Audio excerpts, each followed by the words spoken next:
एक सवाल, एक ऐसा सवाल जिसने पूरे देश को सालों तक सोचने पर मजबूर कर दिया। कटप्पा ने बाहुबली को क्यों मारा?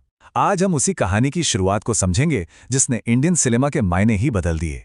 चलिए माहिष्मती के इस शानदार सफर पर चलते हैं, बाहुबली द बिगिनिंग के साथ। जरा सोचिए, क्या हो अगर किसी की किस्मत, किसी की पूरी जिंदगी का मकसद एक ऐसी चोटी पर उसका इंतजार कर रहा हो जहां पहुंचना नामुमकिन लगे। बस यही एक सवाल इस फिल्म की आत्मा है, जो हमें भाग्य और हिम्मत की एक अविश्वसनीय कहानी में ले जाता है। कहानी की शुरुआत होती है एक ऐसे सीन से जिसे भूल पाना बहुत मुश्किल है। एक रानी बुरी तरह घायल, उभरती नदी की लहरों से लड़ रही है और उसका एक ही मकसद है, अपनी गोद में उस छोटे से बच्चे को बचाना। वो अपनी जान देकर बच्चे को बचा लेती है और वो बच्चा मिलता है एक कबीले के लोगों को जो उसे अपने बच्चे की तरह पालते पहुंचते हैं। इस लड़के का नाम रखा जाता है शिवुडू। वो एक दूर दराज के कबीले में पला बड़ा है, लेकिन वो आम नहीं है। उसमें गजब की सुपर ह्यूमन शक्ति है और उसका एक ही जुनून है, उस विशाल झरने के ऊपर क्या है ये जानना। पर उसे ये बिल्कुल नहीं पता कि वो असल में कौन है और उसका असली परिवार कौन है। शिवुडू उस विशाल झरने पर चढ़ने की न जाने कितनी ही कोशिशें करता है और हर बार नाकामयाब होता है। देखिए, ये झरना सिर्फ पानी की एक धारा नहीं है, ये एक तरह से उसके और उसकी किस्मत के बीच की दीवार है। और फिर एक दिन वो उस नामुमकिन को मुमकिन कर दिखाता है। होता यह है कि ऊपर से एक रहस्यमयी मुखौटा गिरता है जो उसे एक नई हिम्मत देता है। झरने पर चढ़ने के बाद उसकी मुलाकात होती है अवंतिका से, जो एक विद्रोही योद्धा है। शिवरू अवंतिका की मदद करने का और सालों से बंदी राजकुमारी देवसेना को छुड़ाने का वचन देता है। बस यहीं से उसका सफर माहिष्मती साम्राज्य की ओर शुरू हो जाता है।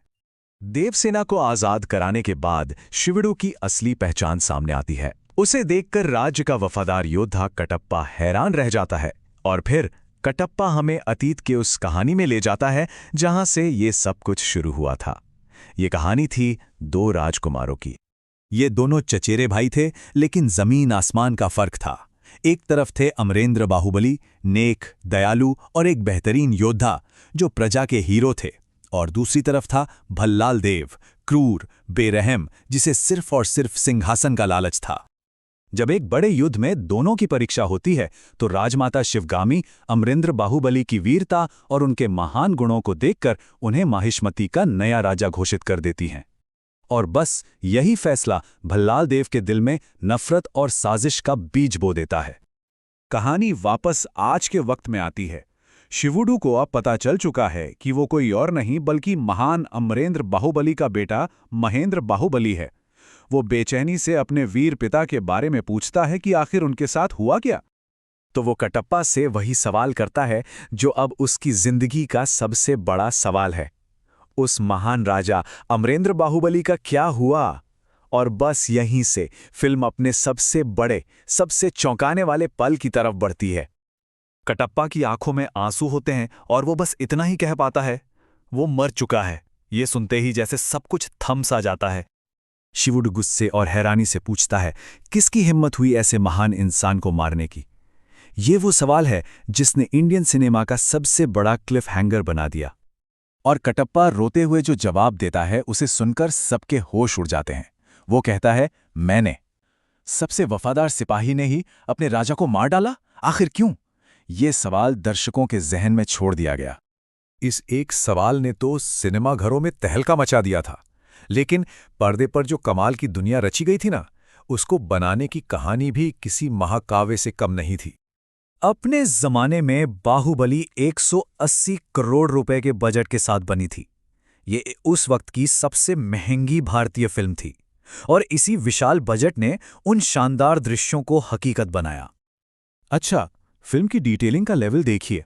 फिल्म में जो विलेन का कबीला था कालके, उनके लिए किलकिली नाम की एक पूरी नई भाषा बनाई गई, जिसमें 750 से ज्यादा शब्द और 40 व्याकरण के नियम थे। कमाल है ना? और ये जानकर तो शायद और भी हैरानी होगी कि फिल्म का लगभग 90% हिस्सा विजुअल इफेक्ट्स यानी वीएफएक्स की मदद से बनाया गया था।